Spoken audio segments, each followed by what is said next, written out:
It's time for a Bible story. A long time ago, there lived a man named Joseph. And Joseph and his family lived in the land of Canaan. Canaan. I've heard that name before. Oh, isn't that the place with the really good chicken strips? No, that's Raising Cane's, and it's a restaurant. Canaan was a country, like thousands of years ago. Ah, gotcha. So that's Joseph right there, huh? And I guess those are all the people that lived in his village? Actually, that's just Joseph's family. All of those people? Seriously? You bet. Joseph had a really big family. In fact, he had 11 brothers. Whoa, that would be awesome to have that many brothers. You could have your own football team, or 2 basketball teams, or 6 tennis teams. Okay, we get it. And actually, it wasn't all that awesome for Joseph. His brothers didn't like him at all. In fact, they kind of hated him. How come? Well, Joseph was his dad's favorite son. His father Jacob loved him like crazy. He thought he was the coolest, best, most awesome kid in the world. Aren't you not supposed to have a favorite kid? That's like parenting 101. Or at least just keep that on the down low, I'm clearly my mom's favorite kid, but you don't hear her blabbing about it all the time. Well, Jacob didn't keep it on the down low at all. He made it very clear that Joseph was his favorite son by giving him a special gift. Ooh, what'd he get? A solid gold Xbox? A diamond-encrusted fidget spinner? An Xbox made out of gold and diamond fidget spinners? No, because those things don't exist. His dad gave him a coat. What? That's kind of a lame present. That's like getting underwear for Christmas. Well, actually, back then it was a pretty special gift. This coat had all these different colors and the fabric was super nice. It was incredible. But of course, not everybody liked this coat that Joseph had. Let me guess, his brothers. Yep. When his brothers saw him get this nice coat, they got super jealous and extra mean to him.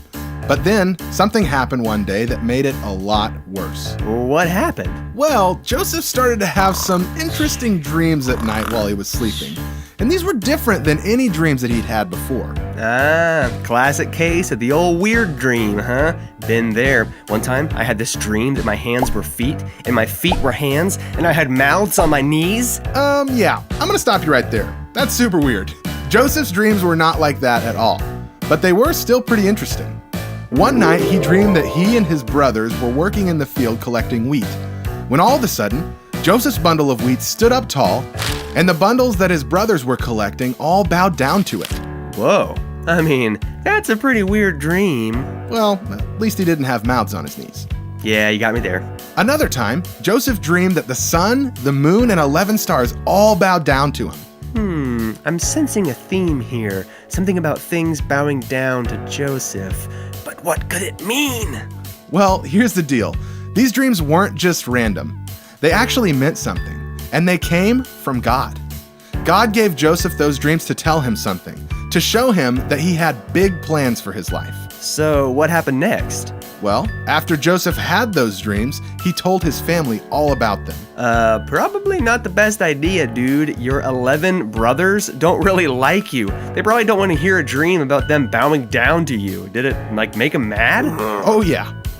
Really mad? Yup. So mad, in fact, that they actually started planning a way to get rid of Joseph.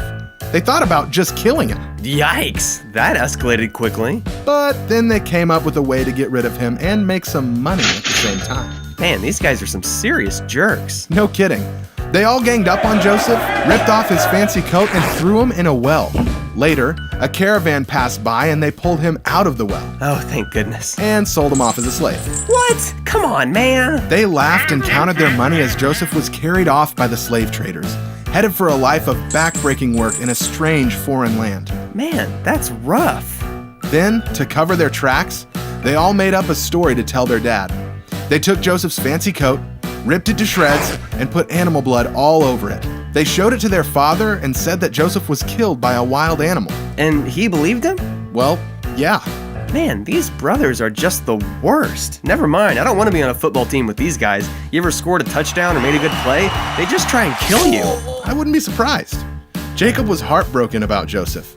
As far as he knew, his favorite son was gone forever. Man, this story has some seriously tough stuff. I thought you said that Joseph's life was gonna be all special, but so far it's just sad and whatnot. You gotta warn me next time. Well, just wait and see, because the story is totally not over yet. Yeah, Joseph's life started kind of rough, and honestly, it's not all smooth sailing from here. But even when his circumstances didn't look great, God never left him and still had an amazing plan for his life. So wait, that's not the end? Oh no, this story's just getting started.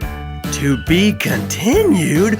Oh, I like those. Oh man, but now I gotta wait for the next part. You're good. Well played.